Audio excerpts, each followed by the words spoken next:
What's happening? What's good? What's going on? Part of my presence YouTube channel. I want to talk about the disappearance of Carlee Russell. Now, everyone's been talking about this. This is pretty much all over social media and all the news.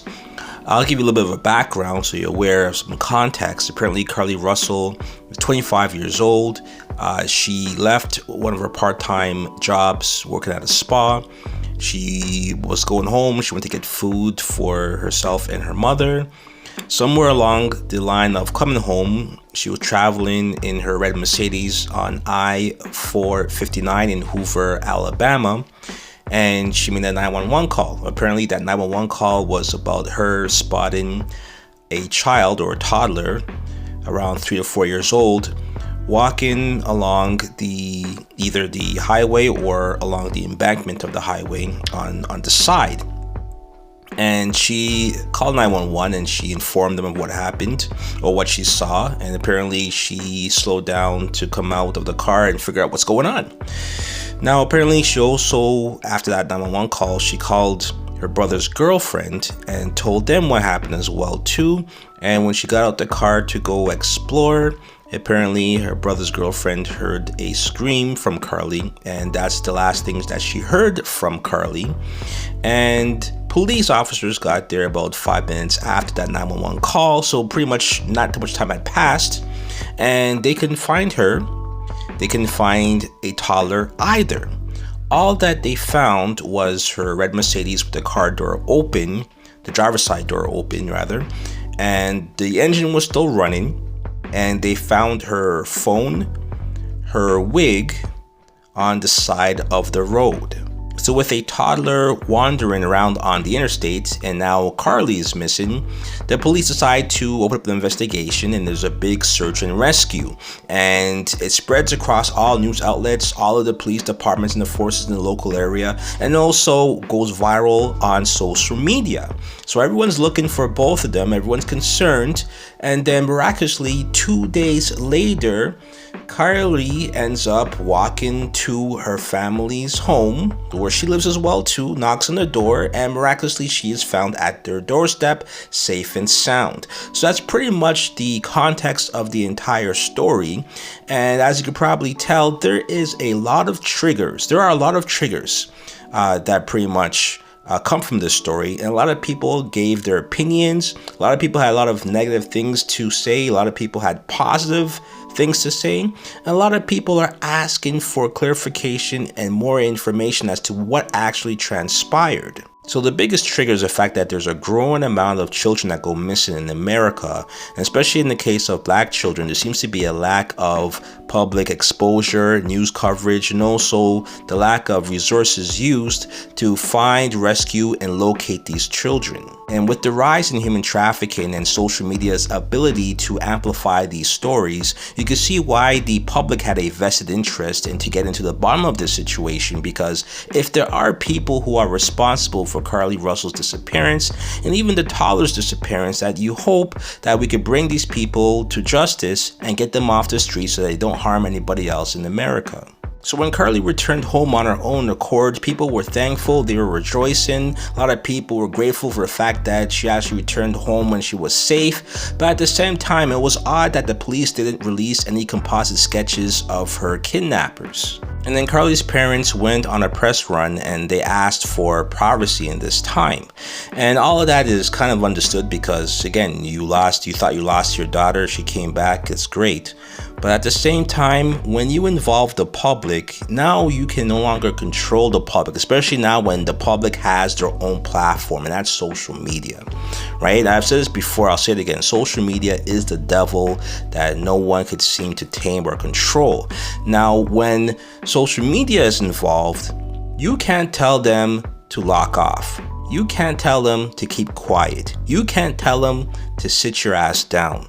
So once they ask for privacy and a lot of the holes in the story are unexplained, that's when you have all of these people who are part of true crime stories, the true crime sector, the true crime podcast. This is when they all come into play, because this is their bag, and what they are going to do is pontificate.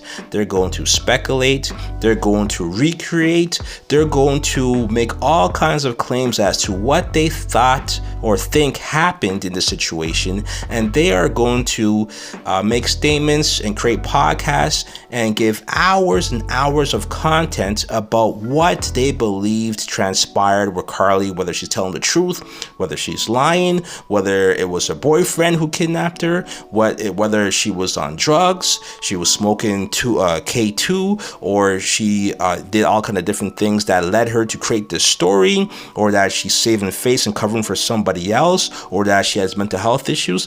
All of these so-called true crime enthusiasts are now going to give their opinion onto what happened.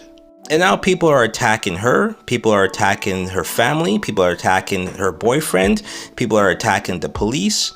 It's really odd that we're doing all of these things, right? I thought the whole point of this is to make sure that a black person was able to be reconnected with their family and they were able to be returned in peace, unharmed.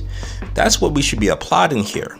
Now, if we find out that this story was fake, similar to the Jussie Smollett or Juicy Smollett story, then the question becomes, well, why would she fake it? She's not famous. She didn't need this attention. This wasn't in her benefit. But then we have to ask the question, if this was faked, does this mean that the rest of the missing black children out there where cases are still open should or receive less attention, or are not valid, or need to be scrutinized even more? No, it doesn't mean that. It should not mean that. It should have no bearing on whether or not we should have the same interest on those other missing children, because we should care. We should blast it all across social media. We should be vested in all of them, each and every one of them. So I don't think it matters what transpired in this situation, because this was someone who went missing.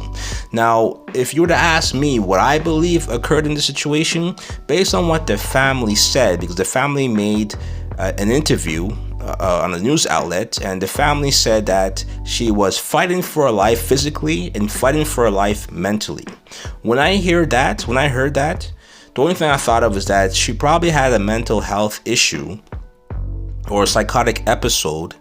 And as a result of that, she may have saw something that looked like a child. She may have gotten out on the road. She may have went to look. We don't know.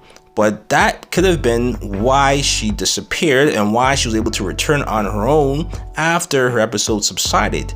That's probably the only logical solution, because I don't see how it could be a kidnapper in this particular situation. And the police force, who really should be the only entity talking at this point and releasing statements, they said that they're going to have a press conference this afternoon and give more detail. So here's my thing. If it was a mental health issue, that is someone's personal and private medical records. They don't have to release that information. They don't have to disclose that. And they probably aren't going to. So we might never get the true story as to what occurred in this situation, because they're going to cover certain things, because if they were to release certain information, they could be held liable by the family, because then you're just pretty much confirming that she may have suffered from a mental health issue, and that's going to be spread across social media and the news outlets and stations.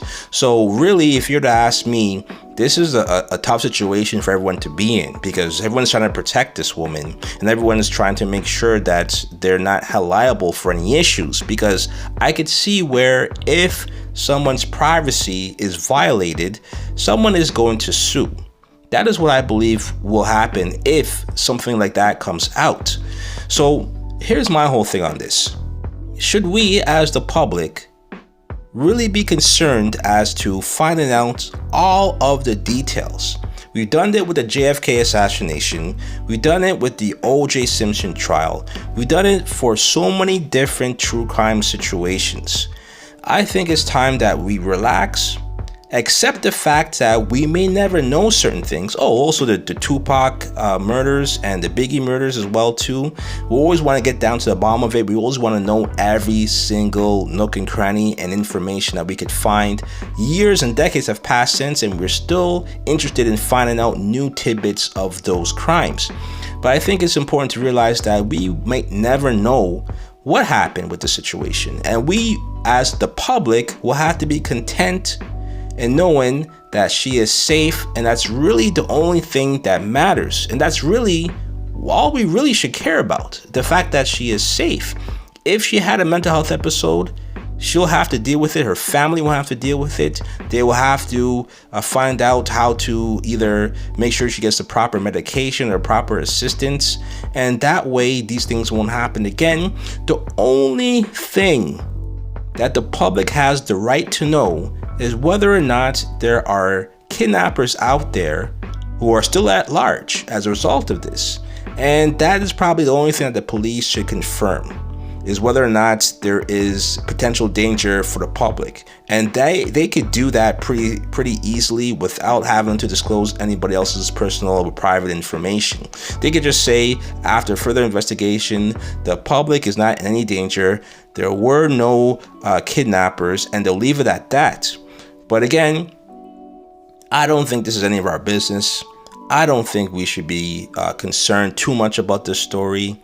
And as someone who's 25 years old, which is what she was, I don't think human traffickers are interested in someone who's that old. They usually seem to have a preference of younger people. And I think our focus should be on the kids who are being kidnapped, who are being lured away from their parents' home, who are being exploited, because those are the ones that are the most vulnerable, not a grown-ass 25-year-old who drives a red Mercedes. That is not someone that we should really care too much about as far as what the main story is in regards to what happened to her. Let that be.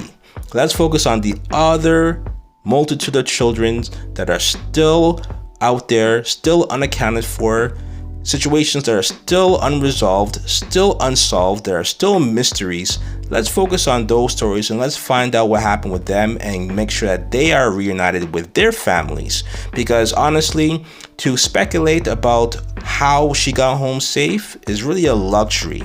Let's worry about the kids who aren't home, who are not safe, who are unaccounted for, and figure out what we could do to bring them home, so that we have the luxury of asking them questions about what happened.